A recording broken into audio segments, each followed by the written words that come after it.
So today I will be making a theory, talk about who I think the prototype is, what he looks like, and why he looks like that. So I'm gonna get straight to the point. Personally think that the prototype is actually Boxy Boo. So what I'm gonna do and how I'm gonna explain this is I'm gonna point out some things that are a little obvious, then point out some things that are similar to both the characters. Alright, so check this out. My first reasoning to believe that the prototype is Boxy Boo is because we never see them in the same area. You see, we see Boxy Boo throughout all of Project Playtime, but we never actually see the prototype. And then in Poppy Playtime Chapter 2, 3, and 4, we see the prototype, technically. We see the prototype, but we don't see Boxy Boo. Boxy Boo's never mentioned whatsoever. Not even Poppy herself mentions Boxy Boo. The doctor, Catnap, Mommy and Huggy, they're all dead. You have nothing now. No one. And soon, you'll have less than that. And truly there is nothing to confirm that Boxy Boo is dead, which also upends the chance of him being the prototype. So, something I do want to point out is the fact that neither Boxy nor the prototype have their own voice. If you remember, Boxy does not talk whatsoever throughout all of Project Playtime, and the prototype himself has to mimic others to learn to speak, and even Playtime Theory pointed this out. Now, this tape is extremely important because it introduces the mimicking ability that the prototype has. With everyone he comes into contact with, he learns more about them and is able to imitate them down to a T. But this will come back later. My point is, if Boxy Boo is the prototype, then that explains why Boxy would need to find himself some sort of voice box. And then it also explains why the prototype needs to mimic voices. So I'm going to show you guys another clip of something that Playtime Theory said. Molded to become servants for Playtime Co. It's unclear when Ludwig died, but at this time there wasn't much heard from him, as Sawyer seemed to be the main one running the show. The first successful bigger body was probably Subject 1006. He was extremely intelligent and the ideal candidate for the initiative. We don't know much information about this creation, but we do. So he points out that the first successful big body was most likely the prototype. And if the prototype is Boxy Boo, then I think it's more likely for him to be the first successful big body, since he's a mix between a toy and a Jack-in-the-Box. Meanwhile, Mommy Longlegs and Huggy Wuggy have no relations with any other type of toy. He studied the scientists as well as the equipment they used to lock him up in the lab and tried to make an epic escape. A close call occurred this week in which he nearly breached containment. The prototype seemingly disassembled the digital alarm clock within his room and utilized the battery, along with several other components, to create a laser pointer, which he then fired into the security camera, disabling it. These actions allowed him 28.3 seconds completely unmonitored. Once function returned to the camera, the room appeared to be empty. One surveillance specialist went in to confirm his absence. Unfortunately, the specialist would die after being attacked by 1006, who hid in a blind spot. However, another specialist would be able to lock him in and ruin his escape plan. This seems to be the very first time that the prototype tried to pull a stunt like this, and from then on, scientists knew to keep a close eye on him. It's important to note that at this point, 1006 had to be a smaller specimen if he was able to hide behind a blind spot. But this would soon change. After the casualty, the scientists continued to closely monitor the prototype due to his overwhelming violent tendencies. Nevertheless, they still recognized his great intelligence and decided that it would be best to keep experimenting on him. So, as he states, the prototype was able to hide in a small blind spot, and he should have been a small specimen for this to work. Well, you know who can hide in blind spots and shrink in size? Boxy Boo, of course, when he goes in his box form.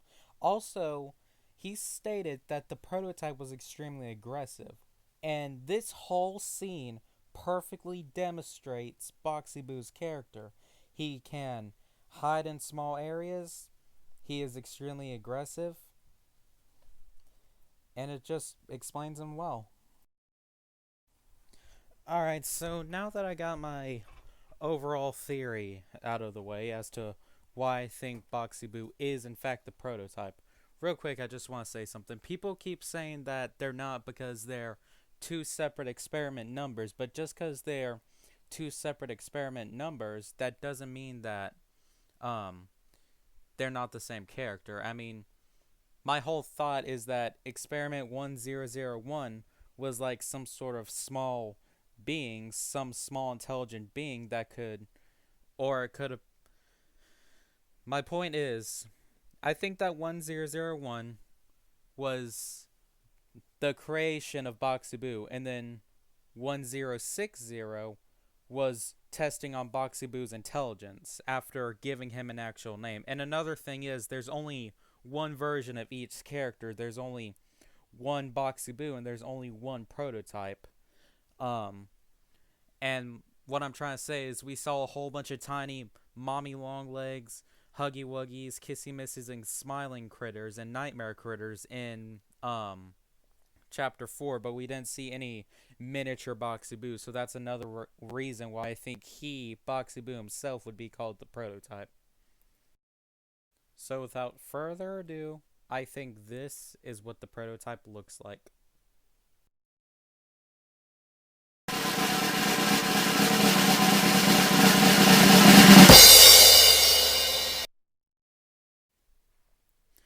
So yeah, this is exactly what I think, well, not exactly what I think the prototype looks like, but the shrine did have multiple appendages, so who's to say that the prototype doesn't have this many, but um I'm only going to go into what parts I think he has, but I'm going to make this whole entire video talking about what I think, how I think the whole Poppy Playtime story went behind the scenes and all that, but for now I'm just going to point out what parts I think the prototype has. So, clearly he has the legs we saw in chapter 4. Obviously Boxy Boo's head and torso. And of course we got the prototype arm. And then on the left here, we got My Longlegs' body, which we clearly saw from chapter 2.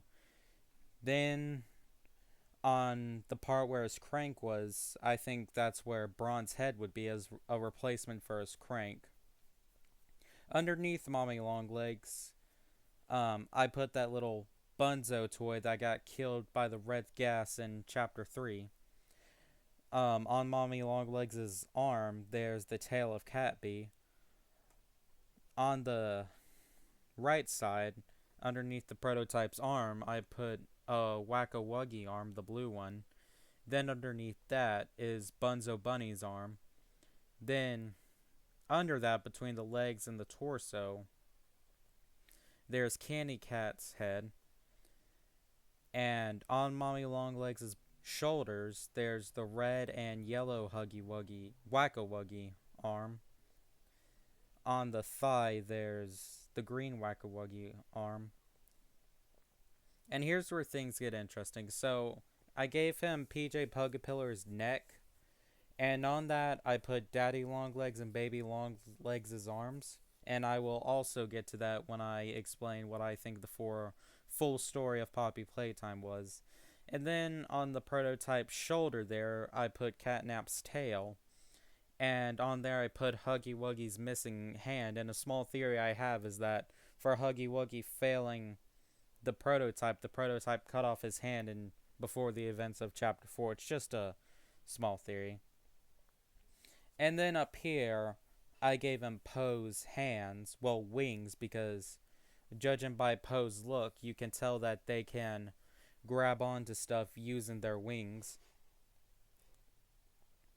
And then on Boxy Boo's head, or the prototype's head, I put the horns of Simon Smoke, the ears of Towley the rat from the Nightmare Critters, and the fin from Maggie Mako, just to make him look a little cool, give him a little pizzazz. And then I'm going to explain the details.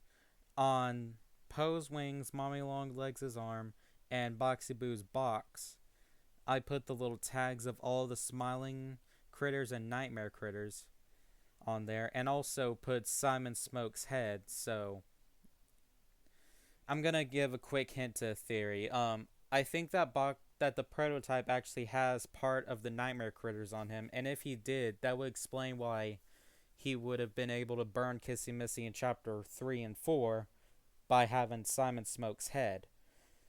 But on the tags on the prototype, I feel like he would have taken, because Dog Day in chapter 3, he didn't have his tag, and my guess is that after Catnap's death, Boxy Boo took his tag.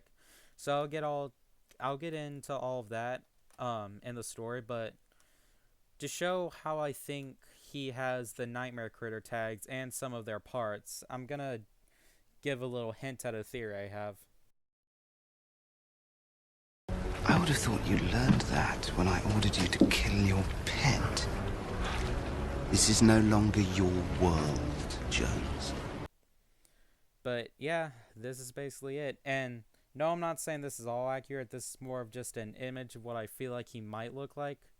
But either way, I feel like he's going to look like Boxy Boo, somewhat like this, because, like I said already, I feel like he's Boxy Boo.